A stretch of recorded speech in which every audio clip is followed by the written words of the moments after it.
বছর জুড়ে ঈদ মৌসুমের অপেক্ষায় থাকেন সিরাজগঞ্জের তাঁত মালিক ও ব্যবসায়ীরা।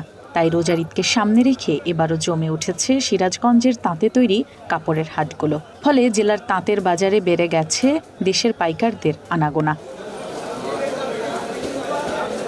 আগে দেশের পাইকারদের পাশাপাশি বিদেশি পাইকারদের আনাগোনা ছিল চোখে পড়ার মতো, কিন্তু চলতি বছরে সিরাজগঞ্জের কাপড়ের হাটে দেখা নেই বিদেশি পাইকারদের, যে কারণে চাহিদা মতো তাঁতের তৈরি কাপড় বিক্রি করতে পারছে না তাঁত মালিকরা। যদিও তারা ক্রেতাদের চাহিদা বিবেচনা করে শাড়ি, লুঙ্গি ও থ্রি পিস এনেছে নতুন ডিজাইন। তাঁতিরা বলছেন দেশে ট্রানজিট সুবিধা না থাকায় বিদেশি পাইকাররা আসতে পারছেন না, যে কারণে দেশের তৈরি তাঁতের কাপড় বিদেশে রপ্তানি করতে পারছেন না তারা। তাই এবারের ঈদে তাঁতের বাজারে বড় ধরনের লোকসান হতে পারে বলে আশঙ্কা তাদের। হুতার দামদানি কমা দেয় তারেক রহমান, তাহলে আমরা কাপড়দানি বেশি আরাম পাই। করণদানি কম পরে আমরা কাপড়দানি বেশি আরাম পাই। বেচাগুলো যতটুকুই হচ্ছে বিদেশি ব্যাপারীগুলো আসতেছে না। বিদেশি ব্যাপারীগুলো আসলে আমাদের বেচাকেনাটা একটু খুব ভালো হবে। সেই ক্ষেত্রে বিদেশি ব্যাপারী কেমনি আসতে হয়, কি করা যায় সেটা আপনারা একটু দেখেন, সরকারের কাছে চাওয়া দেন আমরা তো দ্রুত গতিতে বিদেশি ব্যাপারীগুলো আসুক। এখন তো অনেক জায়গার ব্যাপারীপত্ররা আসে না, বিভিন্ন জায়গায় হাট হয়ে গেছে, তাও আসে মোটামুটি।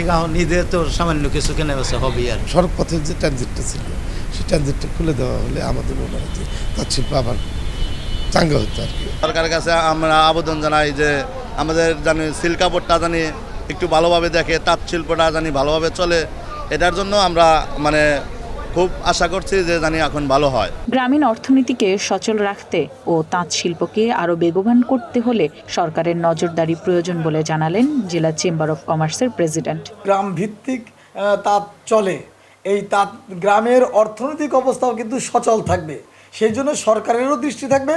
আমরা সিরাজগঞ্জ চেম্বার অব কমার্সের পক্ষ থেকে সকল সময় দৃষ্টি রাখছি যাতে এই গ্রামীণ অবকাঠামো তাঁতের মাধ্যমে সুসংগঠিত হয়, সুসংহত হয়, সেই ব্যাপারে আমাদের সহযোগিতা থাকবে। আর প্রশাসনের পক্ষ থেকে সব ধরনের সুবিধার ব্যবস্থা নেওয়া হয়েছে বলে জানান এই কর্মকর্তা। ঈদকে সামনে নিয়ে বেশ কিছু পদক্ষেপ নিয়েছি। যারা আসবেন পাইকারি, যারা ব্যবসায়ী আসবেন, তাদের থাকার ব্যবস্থা করা হবে আমাদের সাধ্য অনুযায়ী। দেশীয় তাঁত শিল্পকে বাঁচাতে সরকারের সব ধরনের সহযোগিতা চান সংশ্লিষ্টরা।